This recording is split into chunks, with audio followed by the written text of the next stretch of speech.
This video, which focuses on prices in the Americas, will look at the state of Nintendo after two recent changes. A very minor update from the American government about proposed tariff changes, which I thought I'd acknowledge briefly, and the changes in Canada announced recently.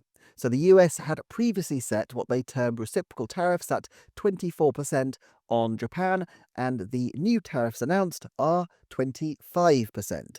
An increase, but in the scheme of things, a minor one. I would say that I personally anticipated a price increase for the Switch 2 in the US either once Nintendo had burned through their initial consoles around August or in January after the first holiday season, and I still broadly cleave to that view, but we're going to examine this in a bit more detail. However, the Canadian changes add an interesting wrinkle to things, so let's look at what's changed in Canada and then circle back to what this might augur for other markets. A recent announcement from Nintendo in Canada said, pricing for the original Nintendo Switch family of systems and products in Canada will change based on market conditions. These include Nintendo Switch OLED model, Nintendo Switch Lite, physical and digital Nintendo Switch games, and Nintendo Switch accessories.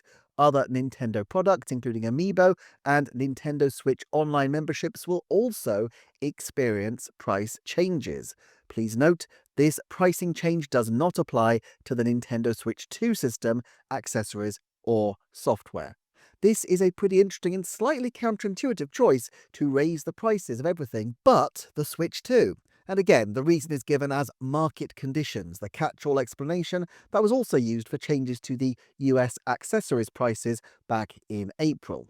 In that case, the proximate cause was clearly tariff changes, but is a bit trickier for Canada as digital Nintendo Switch games and NSO membership would not be subject to tariffs directly. Of course, there are reasons why even changes in a neighbouring country might increase Canadian prices.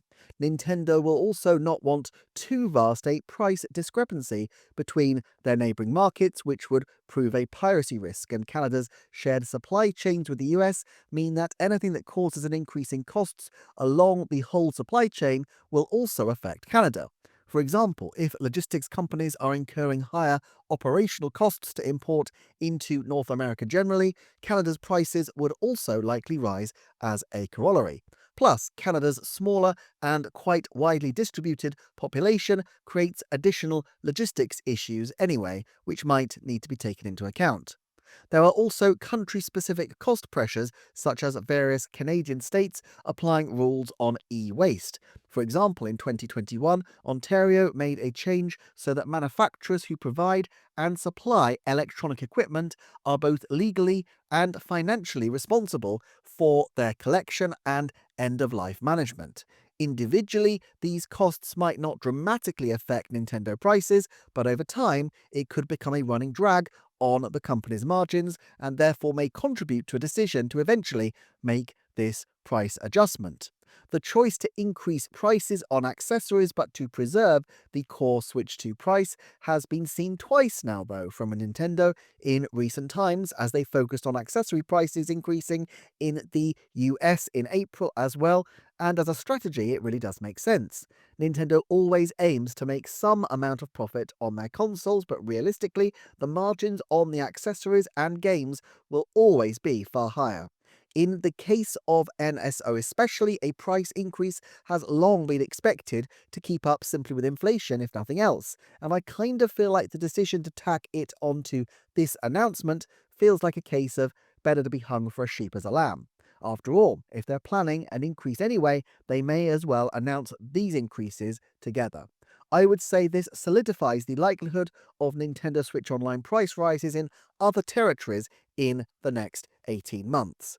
However, one way to preserve the price of the Switch 2 would be to increase the costs of everything else around it to try to preserve Switch 2 as the entry point price. This has some risks, as people who are priced out of Nintendo's ecosystem at the lower level might not come back, but video game sales tend to be fairly price resilient, and even if Nintendo were to increase, let's say, the Switch Lite to $250 in the US, it would still be very marginally cheaper in real terms than it was when it launched. Of course, at that point, they had the 3DS still as the lower cost entry model. I'm not sure I would expect them to make quite so decisive a leap as the leap to $250, though, at least not right now. In the Switch era, Nintendo has dealt with prices in intervals of $50, but there is a precedent with the 3DS era of them doing more modest jumps, and $230 for a Switch Lite may be feasible. With Canada, the fact that the Canadian dollar is denominated in higher numbers, Switch 2 costing $700 as opposed to $500 US, makes it easier to enact round number increases without the hits being quite as swinging. All this said, one motive for this Canadian announcement now is that they may not wish confusion from Canadian fans when and if they announce quite different pricing changes for the USA. They've already seen how this kind of pricing confusion can spread like wildfire, with people still asserting online that Mario Kart World was $90 as a recommended retail price weeks after the actual pricing information dropped. If an American change incorporates Switch 2 into the pricing adjustments, but perhaps not the accessories, given that these have already been accounted for, this could lead to quite a different and more sizable change in the way the Switch 2 is perceived, and they would want Canadian fans to understand that they are not caught up in these price changes. Obviously, given the relative sizes of the US and the Canadian markets, a US price change would be a more consequential choice for Nintendo, and I still think Nintendo will want to slow its roll if at all possible. Having said that, they can't rely forever on selling Switch 2 consoles imported prior to the current tariff regime, and eventually they'll need to decide to eat the costs or pass them on, and the new tariff announcement, even though it's mostly a reiteration of the existing status quo, may give them some cover to make this difficult choice. The risk with raising the price of Switch and its variants but not Switch 2 may be balanced by a potential reward. If people think that the cost of entry for a Nintendo console is high anyway, they may decide to go the whole hog and get a Switch 2, whereas previously they might have opted for a different console. I think sales of the original Switch models would have contracted significantly anyway in this coming quarter, but this might expedite that process. It may also make it more feasible to release a far lower cost version of the console, for example a Switch Mini, where the screen size is the same as the Lite but the bezel and overall footprint of the console is reduced.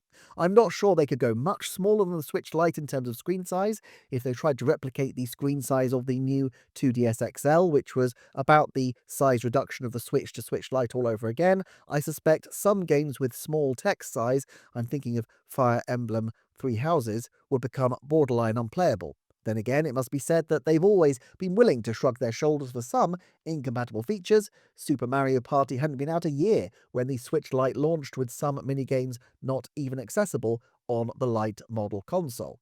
Fire Emblem is a big deal for the handheld consoles, but general accessibility measures to make the text bigger might be employed anyway, and these would probably be helpful not just for the smaller screen consoles, but for all the consoles, since some people may struggle to be able to read the text in any event for other reasons. One thing I think we can now determine about Nintendo's pricing changes is their overall approach. It's good practice to give retailers at least a few weeks' notice of a change like this. These notices are clearly intended to be as separate as possible from their game, release, and announcement cycles, and appear as generic website notices with the bare minimum of accompanying detail in order to avoid getting caught in any political crossfire. Currently, the major factor motivating American price changes appears to be tariff changes, and these could move quite abruptly, both as a consequence of and lever for trade discussions. However, underlying all this, it's clear that costs of manufacture are becoming tricky for companies across the industry to manage. It's not clear what existing stock of the original Switch line Nintendo has, but incorporating the 25% uplift into their costs would give us $375 for the original Switch, although I guess they might do $350 without a game and $400 with to keep with rounder prices. The Lite would be $250 and the OLED $438, although I would expect them to peg it to $450 or perhaps $500 with a title.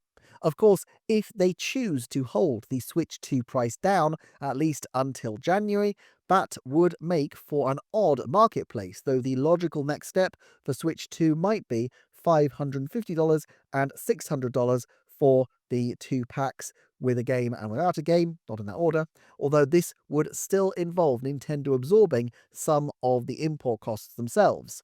How they account for which parts of the costs accrue to the machine and which are due to the actual game could be the subject to some creative lawyering to avoid some of the tariffs, but this is going to be a pretty marginal effect, and the direction of travel will be roughly the same in terms of the impact of the tax on their overall costs and therefore prices.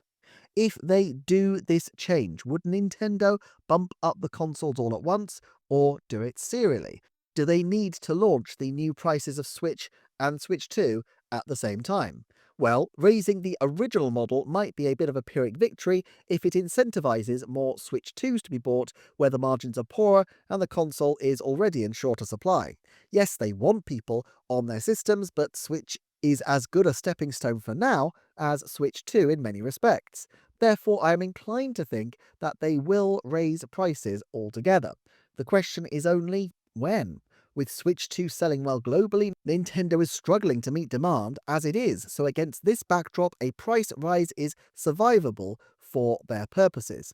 I think their time to make a change like this is going to have to come soon, as publications and promotions for the holiday season will start being finalized and printed in the next couple of months. I would say a price rise of one or all of the systems in the US before the end of September therefore feels like at least a 50% chance, and that's allowing for the possibility that trade negotiations might even lead to the tariffs being wound back. However, could Nintendo try to keep Switch 2 competitive by raising the price of everything else, but keeping the Switch 2 price locked in? Doing so would make the OLED especially hugely uncompetitive, but it always had the lowest margins of the Switch line anyway, so Nintendo may feel happier ultimately discontinuing it. The screen comparisons with Switch 2 are a bit uncomfortable for Nintendo anyway, so maybe they wouldn't be that sad to see the back of it. I'd say there's a 50% chance that the OLED is discontinued first of the main consoles, probably at the end of either the 2026 or 2027 financial years. Given how imperative it is to get people across to Switch 2, the loss leader strategy of keeping the Switch 2 price down would make some sense, at least for the early adopter period, since those people will probably buy a lot more games going forward. However, Nintendo has kept something in its back pocket in the form of the Mario Kart World Bundle, which they can now use in order to offset some of the difficulties around pricing. By removing this bundle from sale for the holidays, after all, it was always billed as a limited edition offering anyway, they can potentially claw back to themselves $30 worth at retail to offset tariffs, assuming people then buy Mario Kart World separately. Ideal? Definitely not, but it may be a sacrifice that they can make to keep Switch 2 competitive, although of course the American consumer will not find it having any bright sides whatsoever. Ultimately, though, Nintendo doesn't need to be any more competitive right now since demand is high overall, and my guess is that they are confident enough in their 2026 lineup that they will feel the momentum will all be with them, and so they can afford to be a little bit more aggressive on price. Therefore, assuming there is no change in the tariff situation, I'm afraid to say that I think a US price increase is more likely than not this year. If you're interested in checking out the Patreon, where there's a load of exclusive and timed exclusive stuff up now and also coming up, the link is in the show notes. But in any event, thank you so much for being here, and I shall see you next time for another Nintendo Forecast.